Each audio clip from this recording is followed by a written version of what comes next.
This is Chrissy cooking at home. I would be Chrissy. Don't be too surprised. I mean, you can if you want. I'm not going to tell you what to do. Not in the mood today. But it is in the name. I would be she. I would be her. That's me. So today is Friday, the 28th of July. Friday has become kind of the day I do what it is called, what I call the life update, because I'm weird. So, what do I do on life update day? Have you watched any of the others? If not, that's okay. It's okay. Are you new? Or you just now starting to watch my life updates? If you're not new, that's cool. It's cool. I do dishes. Why? Because I save dinner dishes for in the morning, because by the time dinner's done, I am exhausted. Why am I exhausted? Well, I got a 12-year-old boy, Mr. Logan, who exhausts me. Mr. Preteen, diabetic, autistic, exhausts me.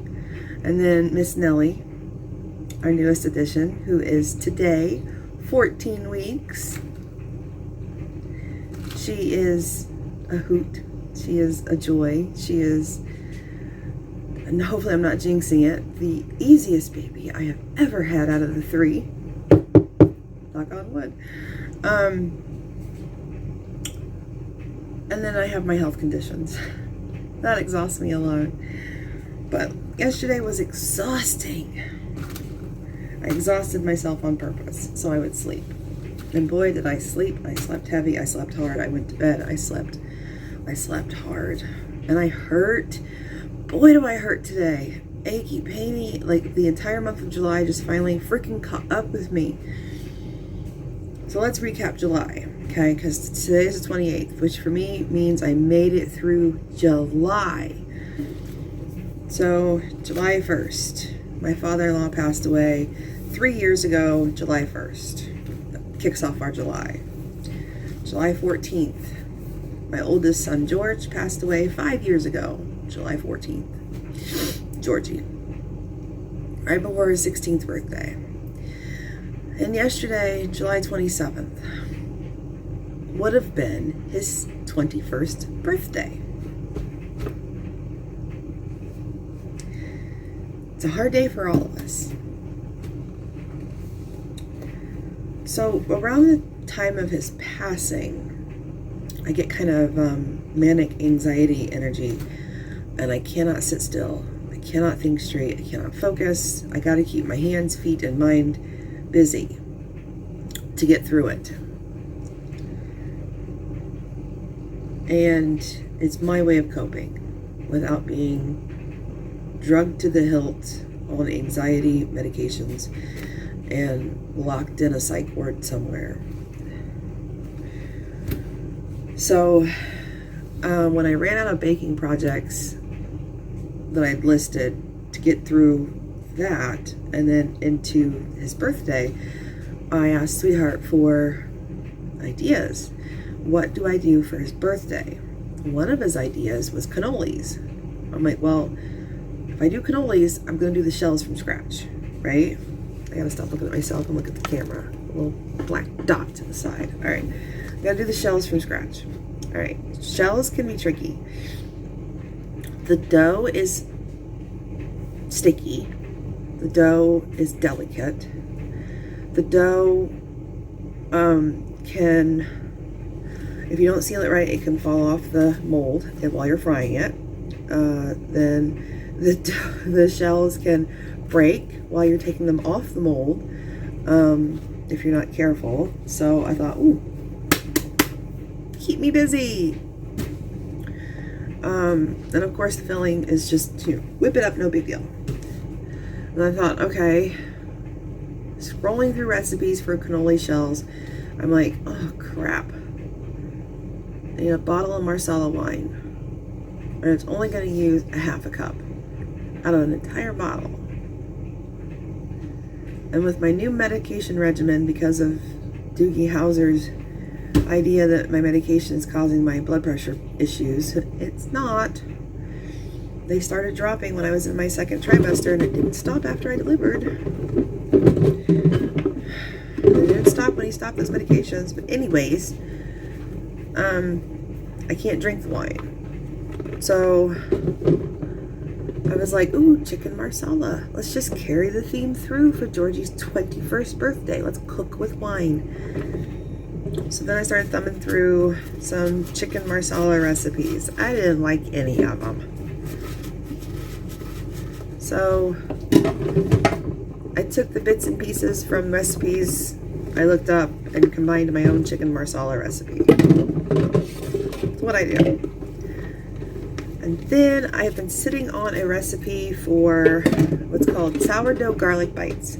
I'm sitting on that for a year because, gosh darn it, her name's escaping me. Her name's Anna. Fermented Homestead, I think, is the name of her channel. She's pretty freaking cool. One brave woman, let me tell you. I moved from West Coast to the Midwest. I moved from the Midwest to the East Coast, so I wanted to get the heck out of the Midwest. She did a thing last fall following the sourdough, and she tried this recipe. Sourdough garlic bites. It is a 12 to 13 hour process. I got it done, because my kitchen was so warm, I got it done in 9 hours. It took a lot of babysitting, but I was in the kitchen anyways, making a lot of things. So sourdough garlic bites, cannoli shells, cannoli cream, which was okay. It wasn't the kind of filling Sweetheart and I like. Logan loves it. It's very fluffy. I don't want cannoli cream. I don't know what I was thinking when I found that recipe. Should have known better. I'm gonna do something different, but I am going to do cannoli shells again.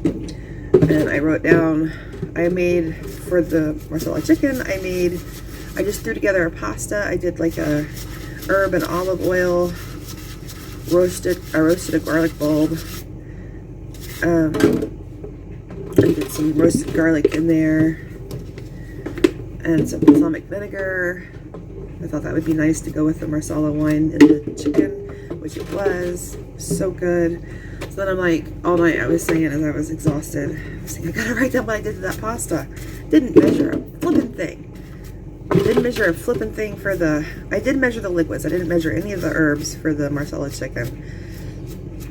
Not a thing. But I measured the liquids. So I kind of guessed on my herbs, and when I sat down this morning and wrote down what I did, I was like, okay, 2 to 4 tablespoons of olive oil, 2 to 6 tablespoons of balsamic vinegar, 1 to 2 tablespoons of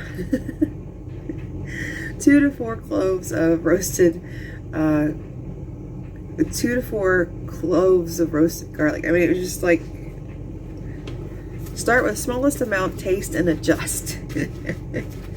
That's what I did. And then I also made some roasted garlic, oven roasted cauliflower. I accidentally put way too much fresh cracked black pepper in that, which Sweetheart did not mind because I had bought him, I run to the store to get some buttermilk for some future recipes, and they had a whole bunch of stuff on markdown. Let me wipe off my glovies. I found this in the markdown. So he put a whole bunch of that on the cauliflower. So that didn't. Too much cracked black pepper did not bother him in the least.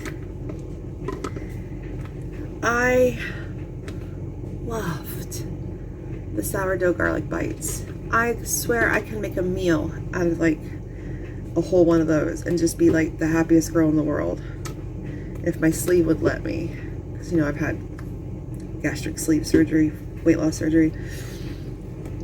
It's so good. It took me about an hour and a half to eat a whole one, and it was so worth it. I will share the recipe if I remember. I will share the recipe. I will link it in the description box. If you've got 9 to 13 hours to kill and can babysit and you like doing sourdough or want to get into sourdough, oh baby, you gotta try this. So flippin' good. I didn't change a thing. I followed it exactly. Now, it's in measurements and weights, okay? It's not in cups or tablespoons or measurements in spoons and cups. It's in grams. It's all in grams. And I measured it by grams.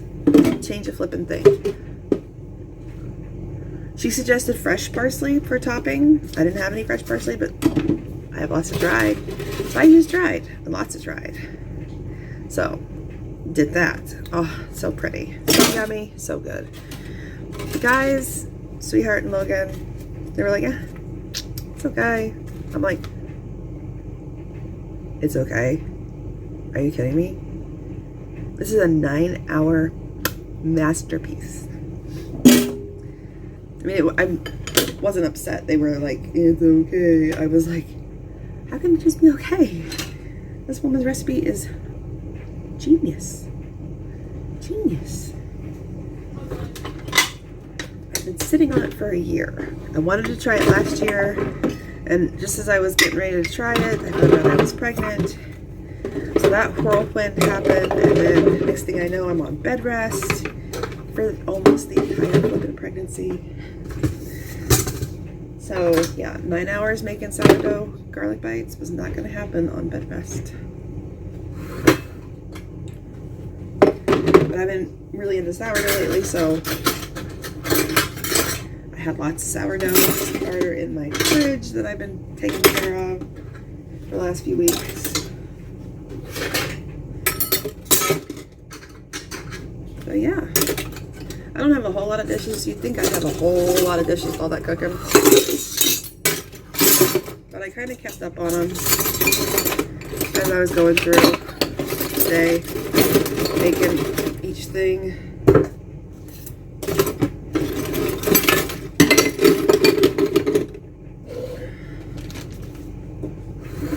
But let me show you. Okay, I just grabbed the zippy lock bag that I put them in. Even if the guys don't eat them, I will freeze these suckers. Not the greatest lighting. Sweetheart called them garlic muffins because after you roll them in a log, slice them, you put them in a muffin tin, push them down, and then they rise, and then you top them.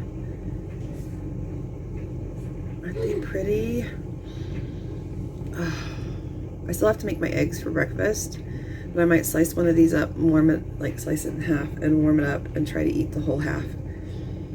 So freaking good.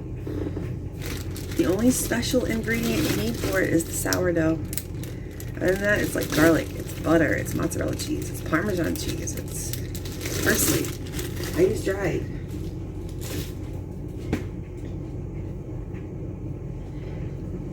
Look at my cannoli shells. I burnt a few when I was frying them. I think the temperature was off. Like, I need to check my thermometer or something. I didn't need to cook them as long as the recipe said. This is the cannoli cream that's in there. I didn't fill all of them. I didn't want them to get soggy. So not bad. My girlfriend Maggie let me borrow her 4 cannoli shells. The recipe made 27 shells. I made 27 cannolis, including the ingredients for the shells and the cream, for the price of 4 at my local grocer. 27. So yeah, I'm not buying cannolis anymore. I'm going to buy my own cannoli forms, make my own from now on. Just saying.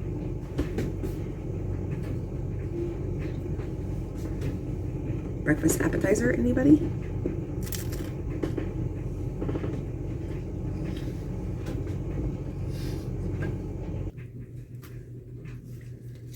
Finished it off camera. Rinsed the baby bottles, and I got some baby spoons on markdown yesterday at the grocery store.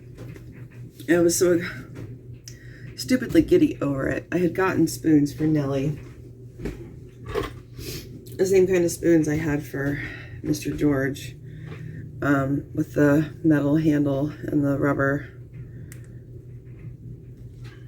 spoon part for $1, a 4-pack. I didn't really see those on Amazon when I was looking at baby spoons for Miss Nellie. I'd gotten her just some plastic ones, baby spoons. So I don't remember exactly the kind I had for Logan. Probably the same kind I had for George. But today I don't plan on really making anything extravagant. I plan on trying to rest and let my body kind of recuperate from yesterday. I ended up giving in and taking pain medicine. I try to avoid my pain medicine that my pain management doctor prescribes for as needed. It's not a daily thing. I try to avoid it. I don't want to become, dependent or addicted. I don't want to find out if I have, I think I have an addictive personality. I do. I had quite an addiction to sugar, which is a thing. Don't tell me it's not. I worked really hard in therapy and got the weight loss surgery to kind of help control. Because if you eat a lot of sugar after you have weight loss surgery, you get violently ill. Both ends. So, oh man, talk about violently ill with sugar. They made me do the glucose tolerance test. I kept it down, that first one, and it was just a skosh over their threshold. So they made me do the 3 hour. They attempted to. So I did the 3 hour, which is a higher glucose amount. The first one is only 50 grams of glucose, and it was hard. It was really hard not to vomit for that hour. But I did it, and I got home and I vomited and I had diarrhea, and because it's both ends. It is horrific after you've had weight loss surgery. If you had weight loss surgery, you know what I'm talking about. Can't think of the name of what it's called, but it's a thing. So they had me try to do the 3 hour, which is 100 grams of glucose. I sit there. It's not even been 15 minutes and I'm barfing in a bag. Cat's stomping behind me. So that means I automatically fail it. And I'm like, I told them I would. I've had weight loss surgery. We're not meant to have this kind of stuff. There's a reason. We're not meant to have this kind of stuff. So, I messaged the OB nurse. I tell her, and she's like, yep, they contacted us and told us. I said, look, a lot of women have weight loss surgery to have children, to get pregnant. And there has got to be a test. There has to be a test to do to test for gestational diabetes that is not the glucose tolerance test. There has to be. And she's like, well, let me contact your OB in Syracuse, further upstate, and see what they recommend. I'm like, great, see what they say. Because they were monitoring me for birth defects in Miss Nellie. And trying to convince my neurology team to let me have my medications. Neurology refused. But I digress.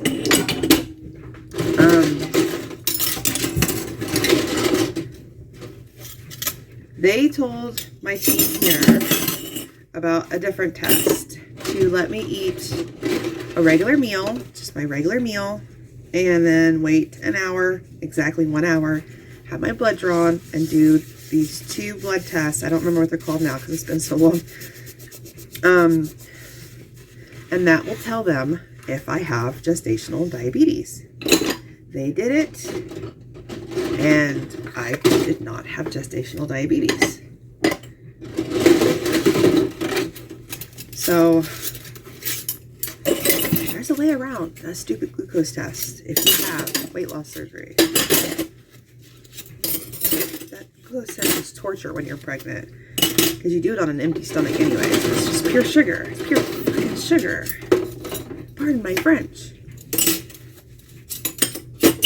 Anyways, I digress off everything. Once again, rambling. Are you shocked? If you're new, I'm sorry. This is what I do.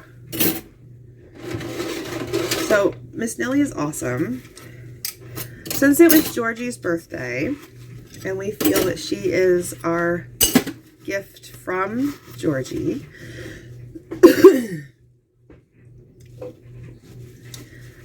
I bought some circus peanuts, which was one of Georgie's favorite candies to kind of, he couldn't eat, but he would like gum on it a little bit just to get the flavor, the taste.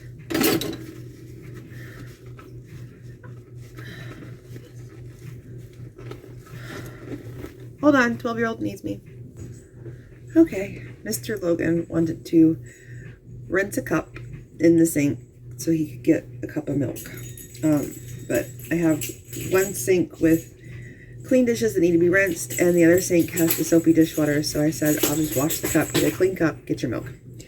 So that's all that was. He was just trying to tell me to pause. I guess that's what that means. Anyways, I got Miss Nellie some circus peanuts. So, before I gave her some baby oatmeal yesterday, I pulled one out and let her kind of put it on her lip, and she kind of licked it, and she went. It was the greatest thing. It made me so happy. I had tears, and it made me sad, and it was nice. The little things.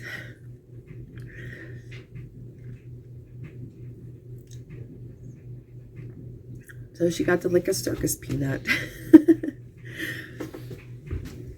She licked it and then I ate it. But I had some chicken in my belly, so it didn't really upset it. Georgie's birthday meal was a huge hit. Sweetheart said the chicken marsala tasted very similar to Olive Garden's. I had never tried Olive Garden's because whenever I went to Olive Garden, I got the same thing, and I've not been in years, and they stopped carrying it, and that was the steak gorgonzola. They stopped making it. I just found that out this past Mother's Day when I wanted to go and get steak gorgonzola, and I looked at the menu, and it was gone. And I Googled it, and yep, it's been gone for a while. So we went to my favorite local Italian mom and pop type restaurant for Mother's Day, and I got my veal parm. So there's that. So all together, what did I make? I made the sourdough garlic bites. They're not really, well, I think something was a bite. I think it's like really small. These things are not small. They are good size. The chicken marsala with extra mushrooms. I got a lot of mushrooms, a whole pound of mushrooms. I made cauliflower that had roasted garlic and lots of herbs and olive oil and too much cracked black pepper, and roasted that in the oven. And then I did the pasta, which turned out so freaking phenomenal that all of us said I needed to hurry up and write it down. I didn't measure anything, so hopefully I can recreate it. And then the cannolis. And I worked in the kitchen from 6 a.m. till about 4 p.m., 4:30 p.m., somewhere in there. So I did stop at 11 a.m. what I was doing, and had therapy. I did it over the phone.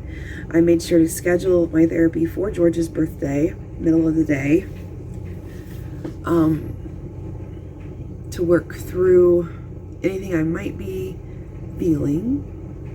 And of course I was feeling a lot. it's 21st, you know, that's a huge milestone for anybody, and he didn't get to experience it. That's not fair. Because in our opinion, and if you have any kind of heart, you would feel the same way. He was murdered. He didn't die right away from his injuries. He died, you know, 15, almost 16 years later from his injuries, but he was murdered. My baby was murdered, and we did everything we could to make him happy and comfortable, but he suffered a lot too, so.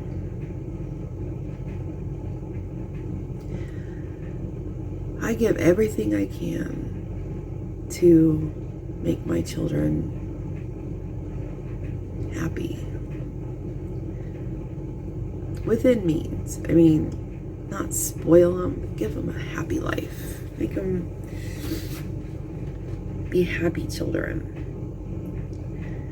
And you don't need to be billionaires to make your children happy.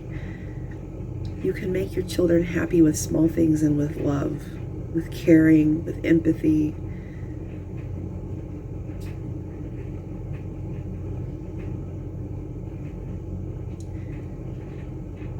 And that's that. I'm going to stop rambling. That's my update. Nellie's awesome. Logan's great. Georgie's greatly missed. I'm functioning as well as any mom can whose child has died. I'm functioning as well as any woman can who has severe chronic health conditions. I'm going to take the day and do easy meals from food I have home canned. Probably pasta fajoule, because all I have to do is dump in some cooked noodles and ta-da! Dinner, and with a side of sourdough garlic bites. There's our bread with it. Yeah, I did get my buttermilk yesterday. I went on a rampage for a week and a half. Not a week and a half, just a week. Looking for buttermilk. It seemed like every store I went to was out, and one I went to yesterday had like 8 quarts. I bought 2. So, woohoo! It's good for about 2 weeks, so I bought 2. I'm good. I'm happy. Gotta make some buttermilk donuts, buttermilk biscuits, buttermilk cookies, buttermilk, baby. I'm gonna finish up these dishes, and I'm gonna work on editing videos. I'm gonna sit on my butt in my massaging, heating, reclining love seat, play with my baby girl, aggravate my preteen son, because that's what I'm good at as a mom. Because, you know, he's preteen. Everything I do aggravates him. Not on purpose, it's just what I do, because I'm a mom. And he's preteen. 12 and a half. Fun age. He knows I love him. I know he loves me. So, until next time, lovelies.